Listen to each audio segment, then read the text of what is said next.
আল্লাহ রাব্বুল আলামিন পবিত্র কোরআনুল কারীমের মুমিনদের 5টি গুণের কথা বলেছেন। আল্লাহ তাআলা বলেন, ইন্নামাল মুমিনুনাল্লাযীনা ইযা যুকিরাল্লাহু ওয়াজিলাত কুলুবুহুম। আল্লাহ তাআলা 1 নাম্বার গুণের কথা বলেছেন, মুমিন তো হলো সেই ব্যক্তি যার সামনে আল্লাহর নাম নেওয়ার পরেই তার হৃদয়ের ভিতরে ভূমিকম্প সৃষ্টি হয়ে যায়, কম্পন সৃষ্টি হয়ে যায়। কিভাবে কম্পন সৃষ্টি হয়ে যায়? একজন মুমিন বান্দার সামনে যখন আল্লাহর নাম নেওয়া হয়, অর্থাৎ কোন মুমিন বান্দা কোনো কারণে হয়তোবা খারাপ কাজের সাথে সম্পৃক্ত হতে যাচ্ছে অথবা সম্পৃক্ত হয়ে গেছে, এমন সময় যদি আল্লাহর নাম তার স্মরণে এসে যায়, তাহলে তার হৃদয়ের ভিতরে ভূমিকম্প সৃষ্টি হয়ে যায়। সেই লোকটা সাথে সাথে খারাপ কাজ ছেড়ে আল্লাহর ভয়ে সেখান থেকে উঠে চলে যায়। সাহাবায়ে কেরাম রিদওয়ানুল্লাহি তাআলা আলাইহিম আজমাইন, এই যে মদের যে বিধানটা আছে, মদের বিধান কিন্তু একদিনে কিন্তু আল্লাহ তাআলা হারাম করেন নাই। আল্লাহ তাআলা আগে বলেছেন যে মদ যেটা তোমরা খাও, এটা তোমাদের উপকারের চাইতে তোমাদের জন্য ক্ষতি বেশি। এরপরে হঠাৎ করে যেদিন মদের বিধান আল্লাহ তাআলা নাজিল করলেন, মদের বিধান নাজিল করলেন মানে যে আজ থেকে মদকে তোমাদের জন্য হারাম করে দেওয়া হলো। এই বিধান যেদিন নাজিল হলো ওই দিন কি হয়ে গেল? কিছু কিছু সাহাবায়ে কেরাম মদের আসরে বসে মদ খাইতেছেন। কেউ কেউ মদ খাওয়ার জন্য প্রস্তুতি গ্রহণ করেছেন, কেউ কেউ মদ মুখের ভিতরে নিয়েছেন, ঢোক গিলবেন। এমন সময় একজন সাহাবী পিছন থেকে গিয়ে বললেন, ও ভাইরা শোনো, আমি এইমাত্র আল্লাহর নবীর কাছ থেকে শুনে আসলাম, আল্লাহ তাআলা এইমাত্র আমার আল্লাহর নবীর উপরে ওহী নাযিল করেছেন যে আজ থেকে মুসলমানদের জন্য মদকে আল্লাহ তাআলা হারাম করে দিয়েছেন। সাহাবায়ে কেরামে এই কথা বলেন নাই যে আজকের মতো অন্তত মুখের ভিতরে নিয়েছি একটা ঢোক দিয়ে দেই, এই কথা বলেন নাই হাতি যখন নিয়েছে এই বোতলটা শেষ করে আজকে থেকে আর খাওয়া বন্ধ করে দেব, এই কথা না বলে যে মুখের ভিতরে নিয়েছে মুখ থেকে ফেলে দিয়েছে, যে ব্যক্তি হাতে তুলেছেন সে ব্যক্তি হাত থেকে ফেলে দিয়েছেন, যে ব্যক্তি মদের আসরে বসেছেন সেখান থেকে উঠে সাথে সাথে চলে গিয়েছেন। এর নাম হলো আল্লাহর ভয়। কথা বলেন ঠিক কিনা? ঘুষ খাওয়া এবং সুদ, আমাদের সমাজে কিন্তু সুদের ব্যাপক প্রচলন শুরু হয়েছে। এরকম আছে না নাই? আপনাদের এখানে আছে কিনা আমি জানি না। ইদানিং দেখতেছি যে ব্যাংক তো সুদের সাথে সম্পৃক্ত আছেই, পাশাপাশি প্রত্যেকটা গ্রামে গ্রামে বিভিন্ন বাজারে টেবিল পেরে ঘরের ভিতরে সেখান থেকে সুদের উপরে টাকা দেওয়া আনুষ্ঠানিকভাবে শুরু করেছে। এরকম আছে না নাই? অথচ সুদ এটা এমন একটি গুনাহ যার 72টি শাখা আছে, যার সর্বনিম্ন গুনাহ হলো নিজের মায়ের সাথে 36 বার জিনা করলে যেই গুনাহ হয়, 1 দিরহাম পরিমাণ সুদের টাকা পেটের ভিতরে ঢুকাইলে ঠিক ওই পরিমাণ গুনাহ তার আমলনামায় লেখা হয়। আপনাদেরকে একটি হাদিস শুনিয়ে যায় সুদ সম্পর্কে। আল্লাহর নবীর একজন প্রিয় সাহাবী হযরত ওমর রাদিয়াল্লাহু তাআলা আনহু বলেন, আমি আল্লাহর নবীর কাছ থেকে শুনেছি, আল্লাহর নবী বলেছেন, যদি কোনো ব্যক্তি 1 লোকমা পরিমাণ হারাম খাদ্য তার পেটের ভিতরে ঢুকায়, তার 40 দিন পর্যন্ত কোনো ইবাদত আল্লাহর দরবারে কবুল হবে না। সুদ থেকে আমরা এখনো কেন যেন বাঁচতে পারতেছি না। প্রিয় ভাইরা আমার, আমি আপনাদেরকে একটু বলে যাই, সুদ যখন ছিল না তখন কি মানুষ চলে নাই? সুদ আপনি যখনই নিয়ত করবেন যে আমি লোন উঠাবো, দেখবেন 1 লোন শোধ করার আগেই আবার আরেক জায়গা থেকে লোন নেওয়ার আপনার দরকার হয়ে যায়। এক জায়গায় লোন শোধ করতেই পারেন নাই, আর একটা লোন না তুললে আপনি আর আরেক জায়গায় লোন শোধ করতে পারতেছেন। মানুষ যখন সুদের সাথে সম্পৃক্ত হয়ে যায়, আল্লাহ পাকের রহমত তার উপরে থেকে বন্ধ হয়ে যায়। মানুষ যখন সুদের সাথে সম্পৃক্ত হয়ে যায়, আল্লাহ পাকের বরকত তার উপর থেকে উঠে যায়। সেই জন্য পাঠ্যপক্ষে সুদের সাথে সম্পৃক্ত হবেন না। আর সুদের সাথে সম্পৃক্ত হবেন না ওই সময়, সুদের সাথে সম্পৃক্ততা বিচ্ছিন্ন হবে ওই সময় যখন সমাজে যাকাত ভিত্তিক অর্থ ব্যবস্থা চালু হয়ে যাবে। যাকাত না দেওয়ার কারণে, যাকাত ভিত্তিক অর্থ ব্যবস্থা বন্ধ হয়ে যাওয়ার কারণে আমাদের সমাজে সুদ ভিত্তিক অর্থ ব্যবস্থা চালু হয়েছে, সেই জন্য যাকাত ভিত্তিক অর্থ ব্যবস্থা চালু করার ব্যবস্থা আমাদের সমাজে করা দরকার আছে না নাই? আছে। তাহলে আল্লাহর ভয় যদি কারো দিলের ভিতরে থাকে, সেই লোক সুদ যেমন খেতে পারবে না, ঘুষ যেমন খেতে পারবে না, কোনো লোভ লালসায় পড়ে নিরহ মুসলমানদেরকে অন্যায়ভাবে জেলের ভিতরে ঢুকাইতেও পারবে না। প্রিয় ভাইরা আমার, মুমিনদের 2 নাম্বার গুণ হলো ওয়াইযা তুলিয়াত আলাইহিম আয়াতুহু যাদাতুহুম ঈমানা। মুমিনদের 2 নাম্বার গুণ হলো তাদের সামনে যখন পবিত্র কুরআনুল কারীমের আয়াত পেশ করা হবে, আয়াতে কারিমা তেলাওয়াত করা হবে, ধীরে ধীরে তাদের ঈমান বৃদ্ধি পেয়ে যাবে। ঈমান, মুমিন হলো সেই ব্যক্তি যার সামনে কোরআনের আয়াত পাঠ করার পরে তাদের ঈমান বৃদ্ধি পেয়ে যায়। বিগত সময় আমরা দেখেছি বিভিন্ন মাহফিল বক্তা ওয়াজ করার জন্য মঞ্চে বসেছেন, আলোচনা শুরু করবেন নাহমাদুহু ওয়া নুসাল্লি আলা রাসূলিল কারীম বলার পরেই কারা যেন আমাদেরই এক জেতা ভাই পুলিশ ডেকে নিয়ে এসে তাদেরকে বিপদে ফেলে দিয়েছে। এরকম ঘটনা ঘটছে কি ঘটে নাই? তাহলে তাদের কি ঈমান আছে না নাই? ঈমানদারের সামনে কোরআন তেলাওয়াত করলে তো ঈমান বৃদ্ধি পাওয়ার কথা, বৃদ্ধি না পেয়ে বরঞ্চ ঈমান আরো তাদের কিছু মানুষের ঈমান বৃদ্ধি পেয়েছে, আর কোরআনের আয়াত শোনার পরে কিছু ভাইয়ের ঈমান আরো কমে গেছে। তারা পুলিশ ডেকে নিয়ে এসে কমিটির লোকজনকে হেনস্থা করেছে আর বক্তাকে বিপদে ফেলেছে। এরকম ঘটনা ঘটছে কি ঘটে নাই? কিন্তু এ দেশের মানুষ তৌহিদি জনতা হয়তোবা 5 ওয়াক্ত নামাজ পড়তে পারে না, কিন্তু কোরআনকে তারা ভালোবাসে। কোরআনকে অবমাননা করে একটা মঞ্চে একজন আলেমকে অবমাননা করার কারণে অনেক নেতাকে জুতা পিটায় মঞ্চ থেকে বিদায় করেছে। এরকম ঘটনা ঘটছে কি ঘটে নাই? এরকম ঘটনা অনেক ঘটেছে। প্রিয় ভাইরা আমার, একজন মুমিনের 3 নাম্বার গুণ, একজন মুমিন বান্দার 3 নাম্বার গুণ সম্পর্কে আল্লাহ তাআলা বলেছেন ওয়ালা রাব্বিহিম ইয়াতাওয়াক্কালুন। একজন মুমিন বান্দার 3 নাম্বার গুণ হলো তারা সব সময় কার উপরে ভরসা করবে? জোরে বলেন। মুমিন বান্দা সব সময় আল্লাহর উপরে ভরসা করবে। বিপদে আপদে বালা মুসিবতে প্রত্যেকটা সময় আল্লাহর উপরে ভরসা করবে। অনেক সময় আমরা কিন্তু হাই হতাশ হয়ে যাই। কেমন করে হাই হতাশ হয়ে যাই? যদি কোনো বিপদ আসে, আমরা বলি যে অমুকে 5 ওয়াক্ত নামাজ পড়ে না, এরপরে নানান খারাপ কাজের সাথে যুক্ত থাকে, তারপরে ওর কিছুই হয় না, আর আমি 5 ওয়াক্ত নামাজ পড়ি, তাও যত বিপদ আমার উপরে আসে। এরকম কথা আমরা বলি কি বলি না ভাই? আমরা বলি। অথচ এই পৃথিবীতে নবী এবং রাসূলদের চাইতে ভালো মানুষকে এই পৃথিবীতে আর এসেছিলেন, আসবেন। নবী এবং রাসূলরা সবচাইতে ভালো, তারা ছিলেন নিষ্পাপ, আল্লাহ পাকের প্রিয় এবং মাহবুব বান্দা। তারপরেও কিন্তু নবী এবং রাসূলরা বিপদে পড়েছেন কি পড়েন নাই? বিপদে পড়েছেন। এবং আল্লাহ তাআলা বলেন ইয়া হাসরাতান আলাল ইবাদ মা ইয়াতিহিম মির রাসূলিন ইল্লা কানু বিহি ইস্তাহজিউন। আমি এমন কোন নবী এবং রাসূলকে পাঠাই নাই যেই নবী এবং রাসূলের সাথে তার জাতি, তার কওমের লোকজন ঠাট্টা করে নাই, বিদ্রোহ করে নাই। শুধু কি তাই নাকি? নবীরা কত বিপদের মুখোমুখি হয়েছেন। আপনাদেরকে একটু উদাহরণ দিলে বুঝবেন। আল্লাহ পাকের একজন প্রিয় নবী ছিল, নাম হলো হযরতে আইয়ুব আলাইহিস সালাতু ওয়াস সালাম। হযরতে আইয়ুব আলাইহিস সালাতু ওয়াস সালাম কিভাবে বিপদের মুখোমুখি পড়লেন?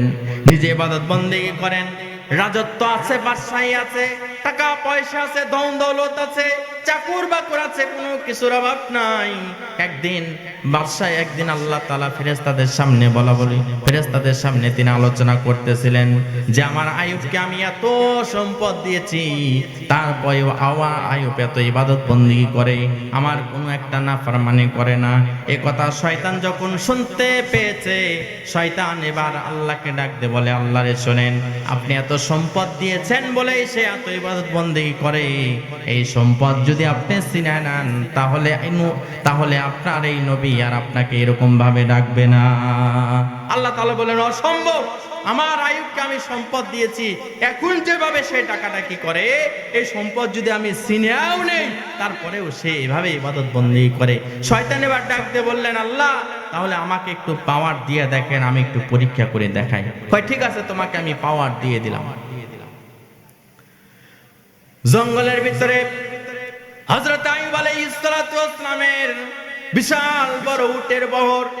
সেখানে রাখালেরা হযরত আইয়ুব আলাইহিস সালামের এই উটের বহর তারা চড়াইতেছে, চড়ার ভিতরে তারা লালন পালন করতেছে। হঠাৎ করে কোথায় থেকে যেন একটা বাতাস আসলো। সেই বাতাসে হযরত আইয়ুব আলাইহিস সালামের উটের বহর সব উট মরে সাফ হয়ে গেল। রাখালেরা দৌড়ায় চলে গেছে হযরত আইয়ুব আলাইহিস সালামের কাছে, যা বললেন, ওগো নবী, আপনার উটের বহরে কোথায় থেকে যেন একটা বাতাস এসে সবগুলো উট মারা গেছে। হযরত আইয়ুব ডাক দিয়ে বললেন, যে মালিক আমাকে দিয়েছিলেন তিনি নিয়ে গেছেন, আমার কোনো অভিযোগ নাই, কোনো কমপ্লেইন নাই। হযরত আইয়ুব আলাইহিস সালাম নিশ্চিন্তে নির্বিঘ্নে এই কথা বলে দিলেন। হযরত আইয়ুব আলাইহিস সালামের বিশাল বড় ছাগলের বহর ছিল।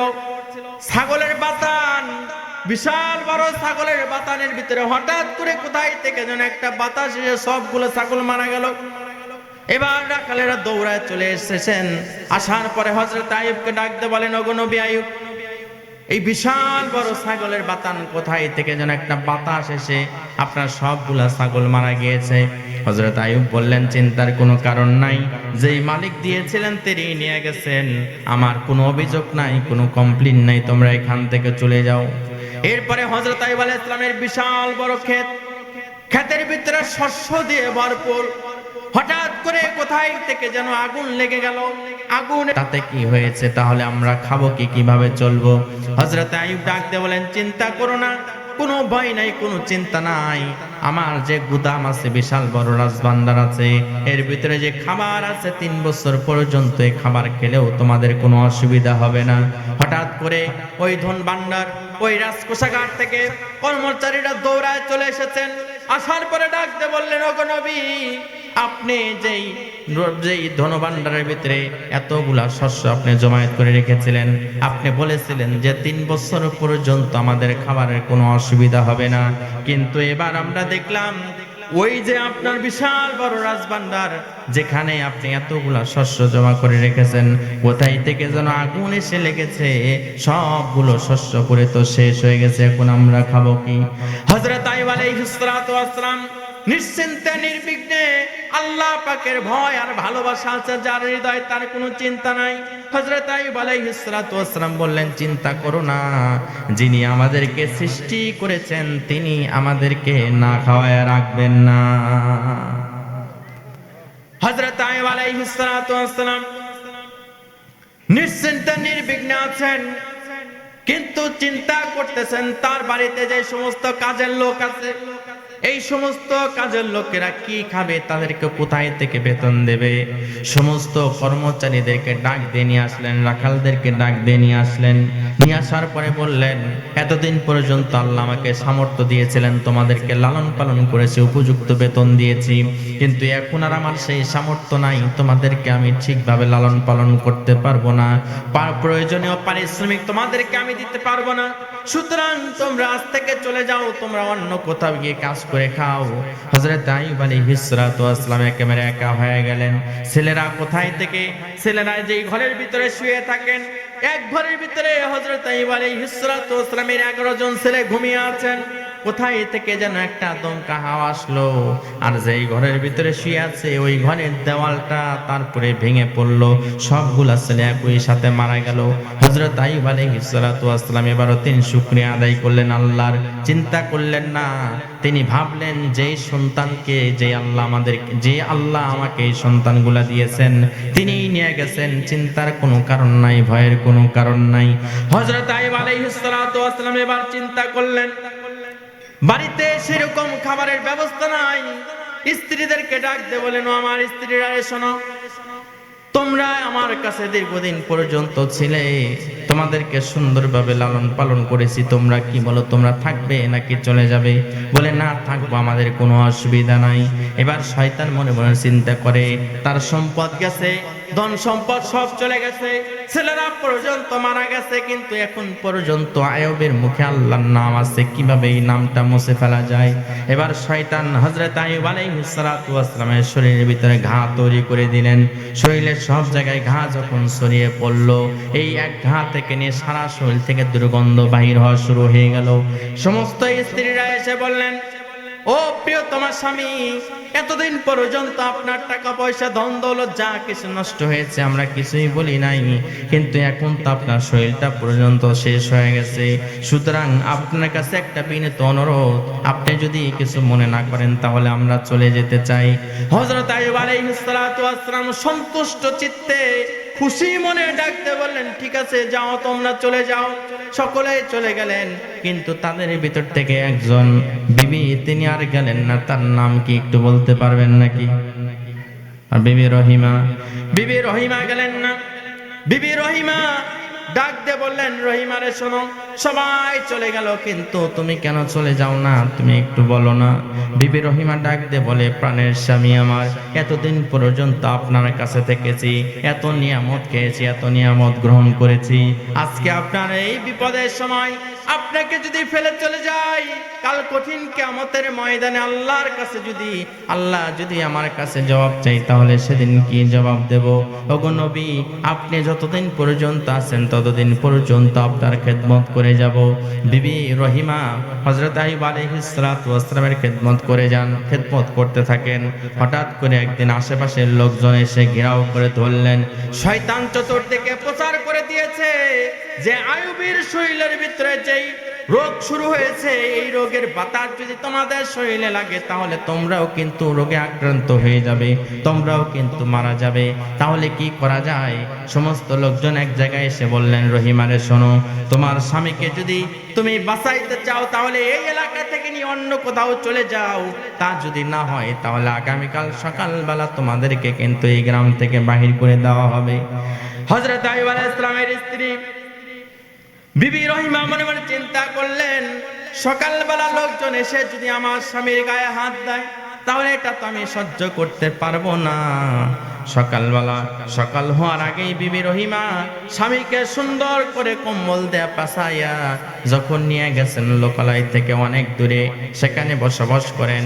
বিবি রহিমা অনেক কষ্ট করে লোকের বাড়িতে কাজ কাম করেন, স্বামীকে খাবার খাওয়ান। হযরত আইয়ুব আলাইহিস সালাতু ওয়াস সালাম আল্লাহর কাছে কোনো কমপ্লেইন করেন না, আল্লাহর কাছে কোনো অভিযোগ নাই। হঠাৎ করে একদিন হযরত আইয়ুব আলাইহিস সালাতু ওয়াস সালাম দেখলেন তার জিহ্বার ভিতরে পোকা ধরে গেছে। তিনি আর আল্লাহকে আল্লাহ বলে ডাকতে পারেন না। এমন সময় আল্লাহকে ডাক দিয়ে বললেন, আল্লাহ, টাকা পয়সা নিয়ে গেছো কোনো অসুবিধা নাই, ধন দৌলত চলে গেছে কোনো অসুবিধা নাই, ছেলেরা মারা গেছে কোনো অসুবিধা নাই, কিন্তু আমার শরীরে পোকা ধরেছে, তাও কিন্তু তোমার কাছে কিন্তু কোনো অভিযোগ করি নাই।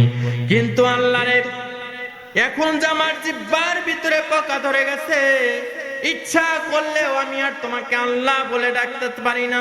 আল্লাহ রে, মেহেরবানি করে আমার জিহ্বার পোকাগুলা সরায় দাও, অন্তত তোমাকে যেন আল্লাহ বলে ডাক দিতে পারি। এবার আমার আল্লাহ জিব্রাইল আমিনকে ডাক দিয়ে বলেন, জিব্রাইল রে শোনো, আমার আইয়ুবকে যে পরীক্ষা নিতেছিলাম, সে পরীক্ষাতে 100তে 100 নাম্বার পেয়ে পাশ করেছে। জান্নাত থেকে মলম নিয়ে যাও, আমার আইয়ুবের শরীরের ক্ষত স্থানগুলো লাগায় দাও। হযরত আইয়ুব আলাইহিস সালাতু ওয়াস সালামের যেখানে যে ক্ষত স্থান ছিল, আল্লাহ রাব্বুল আলামিনের আদেশে সবগুলো জায়গা ভালো হয়ে গেল, বরঞ্চ আগের চাইতে তার চেহারার লাবণ্যতা আরো বেশি পেয়ে গেল। নবী এবং রাসূলরা বিপদের মুখোমুখি হয়েছেন, তারা সব সময় আল্লাহর উপরে ভরসা রেখেছেন। বাকি আমরা কোনো বিপদ আসলেই মনে মনে চিন্তা করি, এত ভালো কাজ করি, ইবাদত বন্দেগী তো কম করি না, তারপরেও আমাকেই শুধু আল্লাহ বিপদ দেয়। এবার বলেন, আল্লাহ পাকের পক্ষ থেকে বিপদ আসে, এটা ভালোর জন্য আসে না খারাপের জন্য আসে? ভালোর জন্য যে আসে তার একটা উদাহরণ আপনাদেরকে দিই। গত কয়েকদিন আগে এই গুপির পাড়া, আপনারা গুগির পাড়া তো চেনেন, সোনগাছার পরে এই গুগির পাড়া গিয়েছিলাম হলো একটা মাহফিলে। তো ওই যিনি মাহফিল করলেন, তিনি তার দুটা কিডনি নষ্ট হয়ে গেছিল। দুটা কিডনি নষ্ট হয়ে যাওয়ার পরে প্রচন্ড ব্যথায় তিনি আমাকে বললেন যে প্রচন্ড ব্যথায় একবার মনে মনে ভেবেছিলাম যে গলায় দড়ি দিয়ে আমি মারা যাব, কিন্তু আল্লাহ পাকের কি ইচ্ছা, এক ডাক্তারের কাছে গিয়েছিলাম, তিনি চিকিৎসা করার পরে আলহামদুলিল্লাহ আমি আগের মতো আমি সুস্থ হয়ে গেছি। আমি এখন প্রতিদিন নিয়মিত কাজ করতে পারি। তো বললাম যে আগের মতো, আগে কি নামাজ ঠিক মতো পড়ছেন? কয় আগে এক ওয়াক্ত ঠিক মতো পড়ি নাই। তো এখন কি করেন? কয় এখন আমি 5 ওয়াক্ত নামাজ বান্দা পড়ি আমি সুস্থ হওয়ার পরে। তো তো বললাম যে আল্লাহ যে আপনাকে রোগ দিয়েছিলেন, এই রোগ দিয়ে আপনাকে কষ্ট দেওয়া হয়েছে, ঠিক আছে, কিন্তু আল্লাহ তাআলা এই রোগ আপনাকে দিয়েছিলেন যে আপনি এই রোগে আক্রান্ত হওয়ার পরে যাতে করে আপনি আল্লাহর কাছে ফিরে যান। দুনিয়াতে আপনার একটু কষ্ট হয়েছে, ঠিক আছে, কিন্তু আখিরাতে আল্লাহ তাআলা বিনিময় হয়তো আপনাকে জান্নাতের বাসিন্দা বানিয়ে দেবেন। প্রিয় ভাইরা আমার, মুমিনের 3 নাম্বার গুণ হলো ওয়ালা রাব্বিহিম ইয়াতাওয়াক্কালুন, তারা সব সময় আল্লাহর উপরে ভরসা করবে। মুমিনের 4 নাম্বার গুণ হলো মুমিন বান্দা সব সময় আল্লাযীনা ইউকিমুনাস সালাত, মুমিন বান্দা সালাত কায়েম করবে। কি কায়েম করবে? সালাত কায়েম করবে। আমাদের মা বোনেরা যারা আছেন এরা কিন্তু মোটামুটি নফল রোজার প্রতি খুব এদের ঝোঁক, এরা কিন্তু নফল নামাজ পড়েন, এ নফল নামাজ পড়েন, নফল রোজা রাখেন, এদিক দিয়ে মাশাআল্লাহ অনেক ভালো আছেন। কিন্তু এই নামাজের ব্যাপারে একটু কথা আপনাদেরকে বলি। আল্লাহ তাআলা বলছেন ইন্নাস সালাতা তানহা আনিল ফাহশাই ওয়াল মুনকার, সালাত মানুষকে সকল প্রকার অশ্লীলতা থেকে, বেহায়াপনা থেকে হেফাজত করে। কিন্তু আপনার কাছে একটা প্রশ্ন রাখতে চাই, মা, আপনি নামাজ পড়েন তারপরেও বেপরদা হয়ে মার্কেটে যান, নামাজ পড়েন তারপরেও কিন্তু আপনি মিথ্যা কথা বলেন, নামাজ পড়ার পরেও স্বামীর সাথে অসদাচরণ করেন। আর আমরা যারা আছি নামাজ পড়ার পরেও মসজিদ থেকে বাইর হওয়ার পরে সাথে সাথে আমাদের থেকে আল্লাহ পাকের নাফরমানি কোনো কাজ হয়ে যায় কি যায় না? নামাজ পড়ে, নামাজ পড়ার পরে আবার আরেকজনের আইল কাটে, এরকম মুসল্লি আছে না নাই? কিন্তু আল্লাহ তাআলা বলছেন ইন্নাস সালাতা তানহা আনিল ফাহশাই ওয়াল মুনকার, নামাজ সকল প্রকার অশ্লীল এবং বেহায়াপনা কাজ থেকে হেফাজত করে। তার মানে আমি আপনাদেরকে বলতে চাই, যেভাবে নামাজ পড়ার দরকার ছিল আমরা মনে হয় সেইভাবে নামাজ পড়তে পারি নাই। তার মানে কি জানেন, কেউ যদি ডাক্তার হয় তাহলে কোন একটা ডাক্তারের কাছে গিয়ে প্রশিক্ষণ নিতে হয়। কেউ যদি ইঞ্জিনিয়ার হয় তাহলে ইঞ্জিনিয়ারের যিনি পারদর্শী তার কাছ থেকে ট্রেনিং গ্রহণ করতে হয়। কেউ যদি ব্যবসায়ী হতে চায় কোন একজন ব্যবসায়ীর কাছে গিয়ে ব্যবসা শিখতে হয়। কিন্তু আমরা কিন্তু নামাজি হয়েছি, কারো কাছ থেকে কিন্তু নামাজ আমরা শিখি নাই।